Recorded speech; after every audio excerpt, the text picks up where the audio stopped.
Hi, this is Keith Snyder, CEO of MarketGauge.com, and this is July 23rd edition of Market Outlook.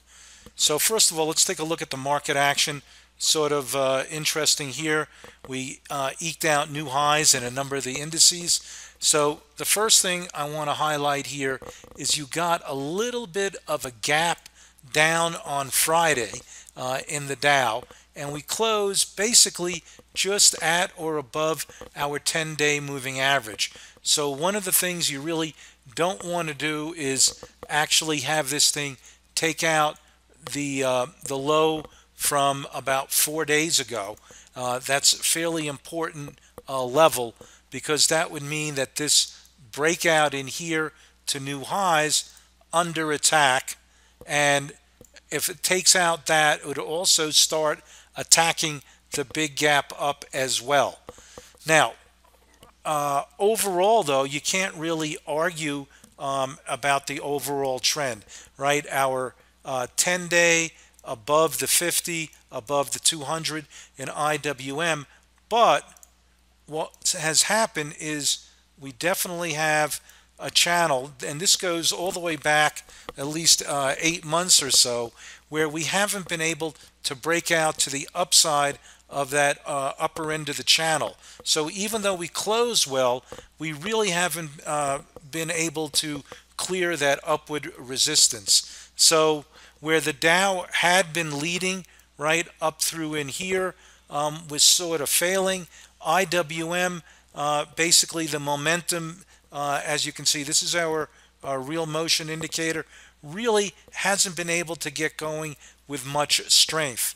Now, on the flip side, what's positive is NASDQ has been very strong. Where it had been under a lot of pressure, we actually moved out to a new high, closed basically flat on Friday. I would be looking for the lows over the last 3 days, which should hold. If we break the low from the last 3 days, you definitely have a scenario where we've now sucked in all new longs on a new high breakout, and they could be trapped if we fail against the last 3 days of action. The pattern in the SPY, again, 10 above the 50, also above the 200, trend intact. You can see our real motion indicators are working pretty strongly there in both the S&P and the NASDAQ, and not doing all that well with the Dow and IWM. So sort of a mixed bag. The fact that the Dow had been the leading index and now has passed the baton back to NASDAQ, and value stocks losing again to growth stocks is interesting, and we have to keep track of each of these key indices. So you want to make sure that NASDAQ has not just taken out the highs and hit a failure area, and that the Dow doesn't fail from here either. Okay, let's go to our next chart here, and that is the weekly picture in these key indices as well. So what we just looked at was the daily, and as you can see on a weekly basis, right, our real motion indicators are showing that the Dow and the Qs are still leading. So the other thing is you've got this coiling action consistent with sort of that overall channel that I had mentioned. So if we can power out a little bit higher on this weekly real motion, that would definitely send a big message to the market that this index, which has been sort of stuck in that upward channel, is breaking out to the upside. And so that is sort of consistent with what I showed you on the daily charts as well. But clearly the leader in the overall picture right now is still the NASDAQ 100 and the Dow. And again, you're at this sort of critical point in the markets. It's interesting, hitting at the end of July. August is often an iffy month, and let's take a look at some other things here. So the other thing to notice is look what's happened to our gauge here, our risk off, risk on indicator gauge. You can see 1 week ago we were 100% positive. At this point right now, we've had an interesting deterioration even though we hit new all-time highs. So let's take a look at why that's happened. First thing we're going to do is take a look at utilities.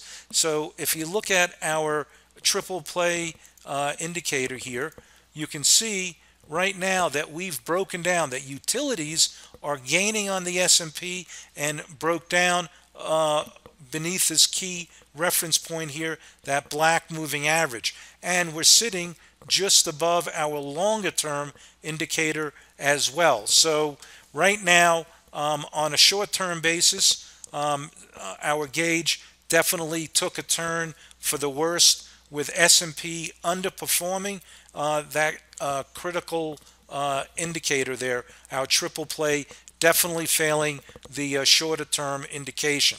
So if we take a look, we've got four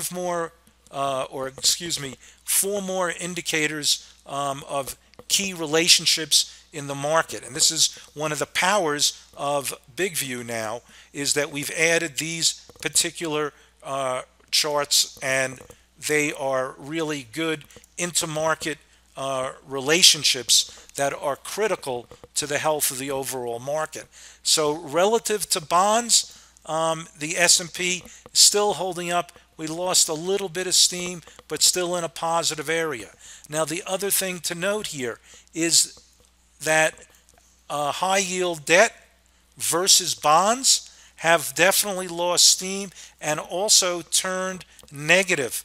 So again, you got a plus over here, a minus over here. The other big thing that I put a lot of weight on is our SPY versus gold. So our triple play indicator definitely shows significant strength in gold, moving this indicator into a positive reading for gold, negative for the S&P.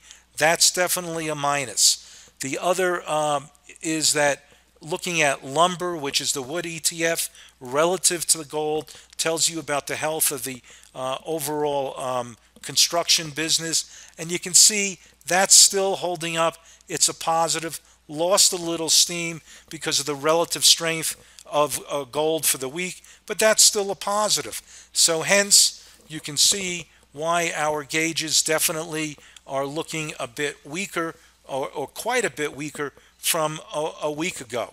Now, that's not enough to turn us to a outright sell signal, but we're going to stay really fixated on these particular ratios.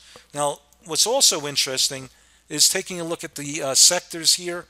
You've got a couple of interesting things going on. For one, take a look at how strong utilities are. And utilities up 2.6%.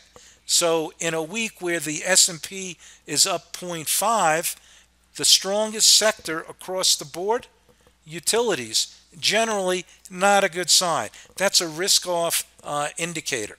So that is definitely in alignment with our indicators that I just showed you before relative to utilities. Now, the other thing that sort of gives you a bit of a mixed signal is that semiconductors and technology still outperformed the overall market, which was only up 0.5%.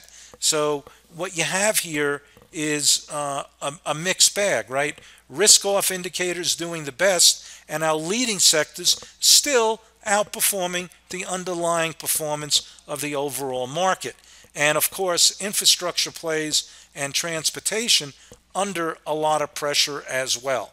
So the overall view here is, even though you've got improvement in semiconductors and technology, underneath the surface here is you've got this unusual strength in risk-off type stuff, and the infrastructure type plays definitely under pressure, which is sort of a Trump initiative. So there you have it overall in the sector view. Now, the other thing that's of interest is, on a positive note, this back rotation into the technology and semiconductors is reflected in this graph right here, or this table.